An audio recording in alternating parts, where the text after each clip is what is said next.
We should have known Xbox was a lost cause. It was in front of us the whole time. I am, of course, talking about this, and this, and this. See, with all of the problems that Microsoft has been facing lately, it got me thinking about when we first could have seen signs that things weren't so great and that the company is kinda directionless. Really, we should have seen it 4 years ago with the release of the Series X, and in particular, the Series X controller. See, when the PS5 came out, Sony gave us the DualSense. Yes, it, could go either way. Most people don't like the symmetrical sticks here, but at least it had haptic feedback, it had adaptive triggers, and it had gyroscope in it, which gave it all a futuristic feel, and it feels premium quality. It even has an inbuilt battery. The Series X controller is an improvement on the Xbox One controller.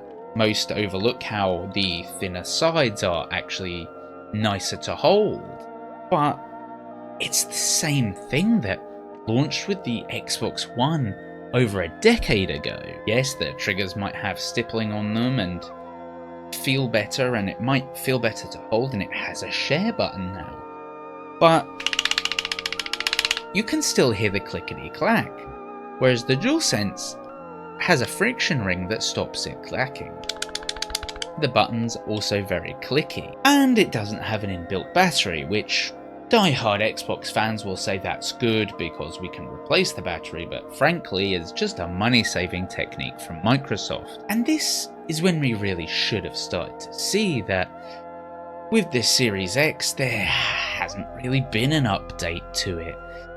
Xbox really hasn't innovated at all. The Series X is even a black box that just sits in your living room, and that's great for some, and I like it, but there's just nothing there. It's just a machine to play Game Pass. When the Series X came out, I thought, this is the controller for now, but maybe they'll release an updated one, or at least update the Elite series. So about a year into the Series X, I bought the Elite series because I was sick of the floppy thumbsticks on the standard Xbox controller. I was waiting and I thought, the Elite Series 2 is still built on the Xbox One controller, so you still have the old shape and the old triggers and everything like that. I even paid to create my own custom one, a nice $200 dues, and it at least allowed me to tighten the thumbsticks and get a more 360 feel, even though when I flick it, it goes back the other way and registers as another input. But that aside,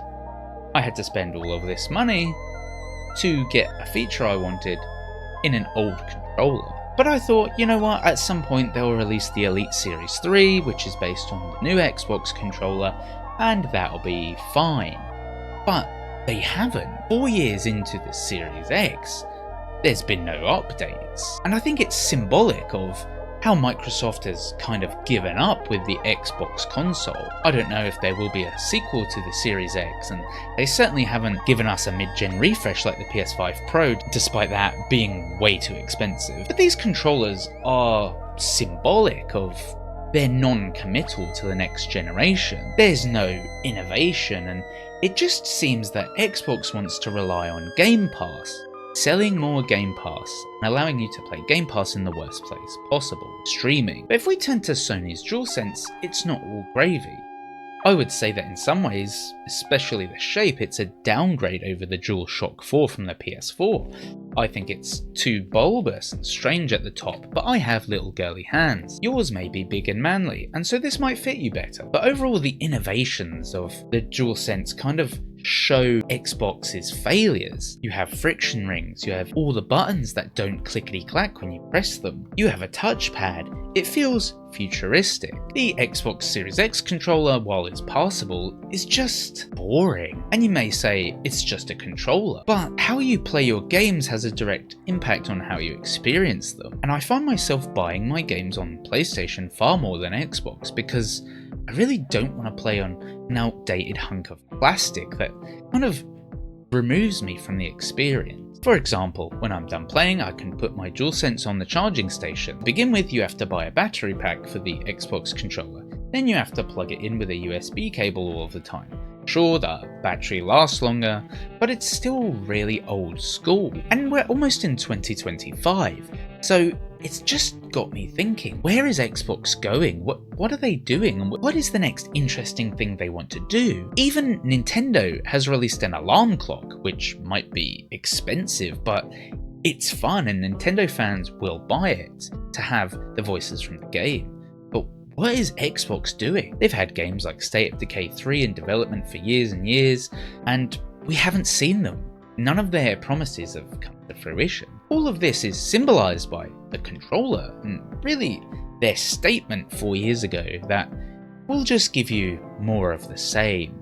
We won't improve on it, and we won't try to push the boundaries forward.